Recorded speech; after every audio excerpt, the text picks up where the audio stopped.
ഒരു വ്യാഴവട്ടം കഴിഞ്ഞിട്ടും മഞ്ചേശ്വരം താലൂക്കിന് സ്വന്തമായിട്ടൊരു കെട്ടിടമില്ല. രണ്ടാം നിലയിൽ പ്രവർത്തിക്കുന്ന വാടക കെട്ടിടത്തിലെ ഓഫീസിലേക്ക് ഭിന്നശേഷിക്കാരടക്കം എത്തുന്നത് വളരെ പാടുപെട്ടാണ്. താലൂക്ക് ആസ്ഥാനമായി മിനി സിവിൽ സ്റ്റേഷൻ നിർമ്മിക്കുന്നതിന് ആവശ്യമായ ഭൂമി ഉൾപ്പെടെ ലഭ്യമാണ്. പക്ഷേ ഭൂമി ഏറ്റെടുക്കുന്നതിലടക്കം ഇനിയും ഒരു നടപടിയും ഉണ്ടായിട്ടില്ല എന്നാണ് അന്വേഷണത്തിൽ മനസ്സിലായത്. വിശാലമായ ഭൂപ്രദേശത്തെ ജനങ്ങൾക്ക് വേഗത്തിൽ സേവനങ്ങൾ ലഭ്യമാക്കുന്നതിനും ഭരണസൗകര്യാർത്ഥവുമാണ് ഉമ്മൻചാണ്ടി സർക്കാർ പുതിയ താലൂക്കുകൾ 2013 പ്രഖ്യാപിച്ചത്. അങ്ങനെ 2014 മാർച്ച് 20 പ്രവർത്തനം ആരംഭിച്ചതാണ് മഞ്ചേശ്വരം താലൂക്ക് ഓഫീസ്.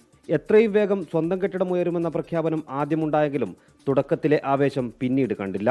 ഉപ്പള ടൗണിൽ വാടക കെട്ടിടത്തിൽ താഴത്തെ നിലയിലായിരുന്നു ആദ്യം താലൂക്ക് ഓഫീസ് പ്രവർത്തനം ആരംഭിച്ചത്. പിന്നീട് കെട്ടിടത്തിന്റെ മുകൾ നിലയിലേക്ക് ഓഫീസ് മാറിയതല്ലാതെ സ്വന്തം ആസ്ഥാന മന്ദിരമെന്ന സ്വപ്നം തുളുനാട്ടുകാർക്ക് മുന്നിൽ യാഥാർത്ഥ്യമായിട്ടില്ല. വിവിധ സേവനങ്ങൾക്കായി എത്തുന്നവർ 41 പടികൾ ചവിട്ടിക്കയറി തളരുകയാണ്. ഭയങ്കര കഷ്ടപ്പാടാണ്. ഇവിടെ സ്റ്റെപ്പ് ഇവിടെ തിരക്കിയിട്ട് കൺഫ്യൂസാണ്. കുറേ സ്റ്റെപ്പൊക്കെ വരണു. ഉള്ളിൽ അതിൻ്റെ ഇതെല്ലാം അത്ര കറക്റ്റില്ല.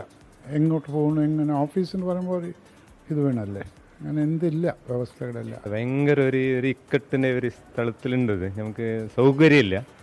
അത് നമുക്ക് ഈ കാസർഗോഡ് മഞ്ചേശ്വരം താലൂക്കിൽ നല്ലൊരു ഓഫീസ് ഞങ്ങൾക്ക് വേണമെന്ന് വരുന്ന ഒരു അപേക്ഷയുണ്ട് ഞങ്ങൾക്ക്. അടിസ്ഥാന സൗകര്യങ്ങളുടെ അഭാവവും ജനങ്ങൾക്കൊപ്പം ജീവനക്കാർക്കും ദുരിതമാകുന്നുണ്ട്.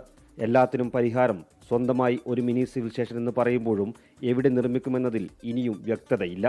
താലൂക്ക് ആസ്ഥാന മന്ദിരത്തിനായി മംഗൽപാടിയിൽ ഒരു സ്ഥലം കണ്ടെത്തിയിരുന്നെങ്കിലും അത് തർക്കവിഷയമായി തുടരുന്നു.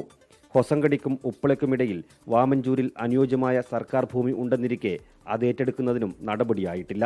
ഉമ്മൻചാണ്ടി സർക്കാർ പ്രഖ്യാപിച്ച മഞ്ചേശ്വരം താലൂക്ക് ഓഫീസിന് പുതിയ UDF സർക്കാരിന്റെ കാലത്തെങ്കിലും ഒരു ആസ്ഥാന മന്ദിരം വരുമോ എന്നാണ് ഇവിടുത്തുകാർ ചോദിക്കുന്നത്.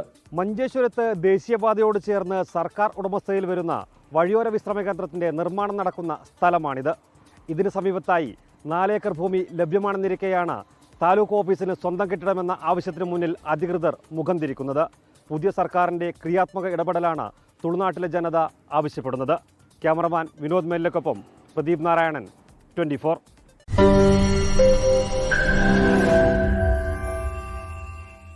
ലോകത്തെവിടെയായാലും ഏത് സമയത്തും 24 വാർത്തകളും ഓഗ്മെന്റഡ് റിയാലിറ്റി പാക്കേജുകളും എക്സ്പ്ലെയിനറുകളും വിശദമായി കാണാൻ ഞങ്ങളുടെ YouTube ചാനൽ നിങ്ങൾക്ക് സബ്സ്ക്രൈബ് ചെയ്യാം.